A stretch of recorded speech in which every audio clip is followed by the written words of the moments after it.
Karena selama kita taat pada Allah, nggak ada yang perlu kita khawatirkan berlebihan.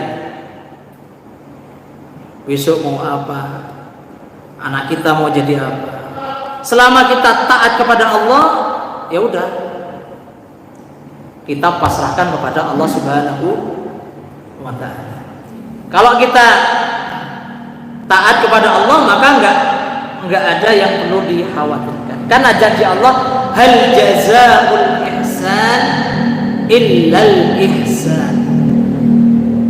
Tidak ada balasan kebaikan kecuali kebaikan itu pula. Dan yang ketiga, ya terus kita memperkuat keyakinan kita, bertawakal kepada Allah Subhanahu wa ta'ala. Kalau kita nggak yakin, ya berat.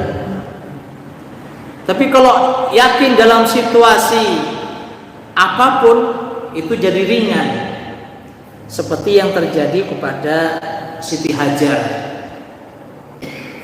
Siti Hajar bayangkan, ditinggal di lembah yang tandus dengan bawa bayi. Nenek saat ini mau diungsikan sangoni, dikasih kecukupan. Siti Hajar disangoni donga. Doanya Nabi Ibrahim. Siti Hajar protes awalnya, mengapa diungsikan ke sini? Apakah ini karena Allah? Ketika dengan jawaban iya karena Allah, ya sudah selesai. Karena Siti Hajar orang yang yakin kepada Allah Subhanahu wa ta'ala. Masuk keyakinan ibu Nabi Musa ketika harus melarung anaknya ke sungai karena dapat ilham.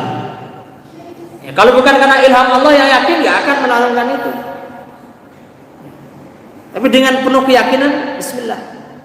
Apa yang terjadi? Ibunya masih bisa menyusui. Bayi Musa dirawat di istana, disusoni sapa-sapa ra gelem. Ya, datang ibunya mau menyusui. Ini karena sekretaria Allah Subhanahu wa ta'ala. Jadi tetap ya, yakin bergantung pada Allah. Kemudian ya tentu mengikuti sunnatullah.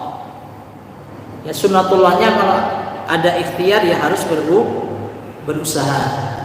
Ya, jadi bukan hanya yakin kok orang ini bisa. Nabi Musa usahanya lari eksodus, dan itu butuh waktu yang panjang.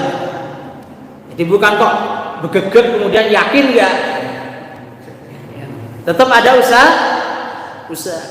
Ada bencana, ada banjir, bukan kita yakin hasbunallahu wa ni'mal wakil terus menerjang arus banjir. Tetap harus ada ikhtiar.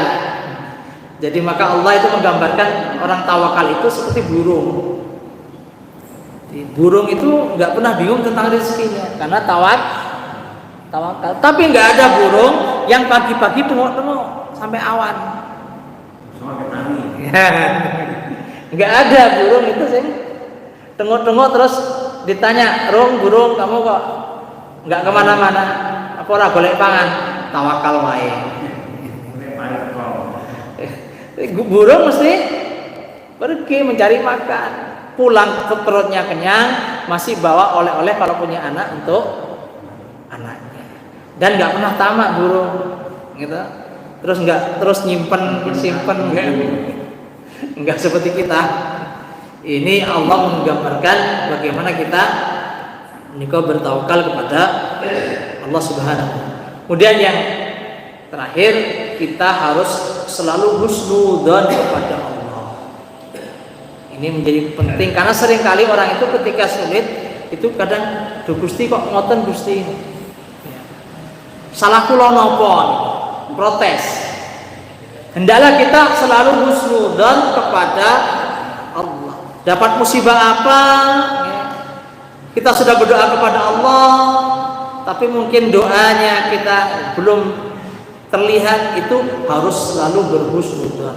Sebagaimana husnudzonnya Nabi Zakaria, Nabi Ibrahim, minta anak sampai usia udur gak diberi, tapi pada akhirnya diberi oleh Allah Subhanahu wa ta'ala. Inilah senjata kita sehingga kita dalam menghadapi berbagai persoalan kehidupan insyaallah tetap dalam kewajaran dan kenormalan dan diberi jalan keluar oleh Allah Subhanahu wa taala. Aku qouli hadza astaghfirullahaladzim. Assalamualaikum warahmatullahi wabarakatuh.